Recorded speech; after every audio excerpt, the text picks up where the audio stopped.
ગાંધી દર્શન અને વય નિવૃત્તિ પછીની પ્રવૃત્તિ. ગાંધીજીએ 125 વર્ષ જીવવાની ઈચ્છા દર્શાવી હતી, પણ આ શક્ય ન બન્યું. પણ તેમનું જીવન ખૂબ પ્રવૃત્તિમય રહ્યું હતું. મહાત્મા ગાંધીજી પોતાના સ્વાસ્થ્ય પ્રત્યે ઘણા સંવેદનશીલ અને પહેલેથી જ સતર્ક હતા. તેઓ માનતા હતા કે શારીરિક સ્વસ્થતા, સાદગી અને નિયમિત જીવનશૈલી દ્વારા લાંબુ અને તંદુરસ્ત જીવન શક્ય છે. દેશ સેવા પ્રત્યેની તેમની પ્રબળ ઈચ્છા શક્તિ દર્શાવતા તેઓ કહેતા કે મારા જીવનનો મહત્વનો હેતુ શારીરિક અને માનસિક શુદ્ધતા દ્વારા દીર્ઘ આયુષ્ય જીવી દેશ માટે ઉપયોગી કાર્ય કરવું. ગાંધીજીએ તેમના જીવનકાળ દરમિયાન અનેક કાર્યો કર્યા છે, પણ આ તમામ કાર્યો કરવામાં તેમની ઉંમર વચ્ચે ક્યાંય બાધારૂપ બની નથી. 12 માર્ચ 1930ના રોજ પ્રસિદ્ધ અને ઐતિહાસિક દાંડી યાત્રાનો પૂજ્ય બાપુએ શુભારંભ કર્યો હતો. આ સમયે બાપુની ઉંમર 61 વર્ષની હતી.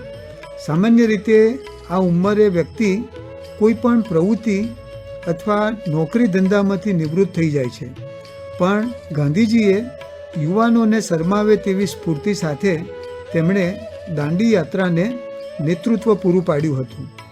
પૂજ્ય બાપુના વ્યક્તિત્વની એ વિશેષતા રહી હતી કે તેઓ હંમેશા કોઈને કોઈ પ્રવૃત્તિમાં જ વ્યસ્ત રહ્યા છે.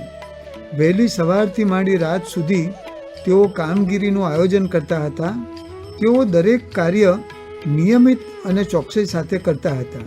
કોઈ પણ પ્રવૃત્તિ કે નોકરીમાંથી નિવૃત્ત થતા લોકો માટે ગાંધીજીનું જીવન ખૂબ જ પ્રેરણાદાયી સાબિત થઈ શકે તેમ છે. મહાત્મા ગાંધીજીનું જીવન માત્ર યુવા પેઢી માટે જ નહીં, પણ વય નિવૃત્તિ પછીની જિંદગી માટે પણ માર્ગદર્શનરૂપ બની શકે તેમ છે. મહાત્મા ગાંધીજી માને છે કે માણસે જીવનના દરેક તબક્કે સક્રિય, સમર્પિત અને સામાજિક રીતે ઉપયોગી રહેવું જોઈએ. વય નિવૃત્તિ પછીનું જીવન સફળ અને તૃપ્તિભર્યું બને એ માટે ગાંધીજીના સિદ્ધાંતો ખૂબ જ માર્ગદર્શક અને પ્રાસંગિક છે. ગાંધીજી ખૂબ દૃઢપણે માનતા હતા કે જીવનનો કોઈ તબક્કો નિષ્ક્રિય રહેવા માટે નથી. દરેક તબક્કે આપણે સમાજને કંઈક આપી શકીએ. વય નિવૃત્તિ પછીનું જીવન ફક્ત આરામ અને શાંતિ માટે નહીં, પણ સામાજિક સેવા, આત્મનિર્ભરતા, આધ્યાત્મિકતા માટે પણ મહત્વનું છે. ગાંધી વિચારધારા અનુસાર વય નિવૃત્તિ પછી માણસ પ્રવૃત્તિઓ કરી શકે છે. સમાજ સેવા અને લોક કલ્યાણમાં લોકોને જરૂરી માર્ગદર્શન. ગાંધીજી માટે સામાજિક સેવા એ જીવનનું મહત્વનું ધ્યેય હતું. વય નિવૃત્તિ પછી વ્યક્તિ પાસે પર્યાપ્ત સમય અને અનુભવ હોય છે જે સમાજની સુધારણા માટે ઉપયોગી થઈ શકે. શિક્ષણ અને સંસ્કારનું પ્રસારણ. ત્રીજી મહત્વની બાબત સ્વાવલંબન અને આત્મનિર્ભર જીવનશૈલી. ગાંધીજી માનતા હતા કે વ્યક્તિએ હંમેશા આત્મનિર્ભર રહેવું જોઈએ. વય ભલે ગમે તે હોય. મોટાભાગના લોકો નિવૃત્તિ પછી બીજા પર નિર્ભર થઈ જાય છે, જે ગાંધીજીના સ્વાવલંબનના સિદ્ધાંતની વિરુદ્ધની બાબત છે. ચોથી મહત્વની બાબત સ્વદેશી અને પર્યાવરણ પોષક જીવનશૈલી અપનાવવી. સતત વિકાસ કે ચિરંજીવી વિકાસ માટે કાર્ય કરવું. જૈવિક ખેતી, ઓર્ગેનિક ફાર્મિંગ, વૃક્ષારોપણ અને પાણી સંરક્ષણ માટે પણ મહત્વની કામગીરી હાથ ધરી શકાય. પાંચમી મહત્વની બાબત આધ્યાત્મિક અને આંતરિક શાંતિ માટે કાર્ય કરવું. પ્રાર્થના, યોગ અને ધ્યાન દ્વારા માનસિક શાંતિ પ્રાપ્ત કરવી. ગાંધીજી જ્ઞાતિ જાતિના ભેદભાવમાં માનતા ન હતા. મેડિટેશન, જપ અને ચિંતન અને મનન દ્વારા માણસ એ આંતરિક વિકાસ કરી શકે છે.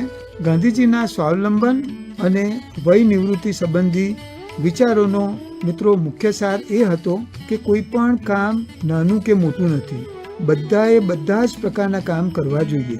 ગાંધીને મન શ્રમનું વિશેષ મહત્વ હતું. નાના મોટા વ્યવસાયો કે સાહસ દ્વારા પોતાની જરૂરિયાતો પૂરી કરવી જોઈએ.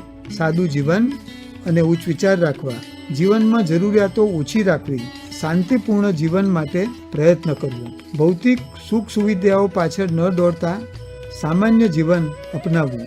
બી the change you wish to see in the world, પોતે જ પરિવર્તન બનવું.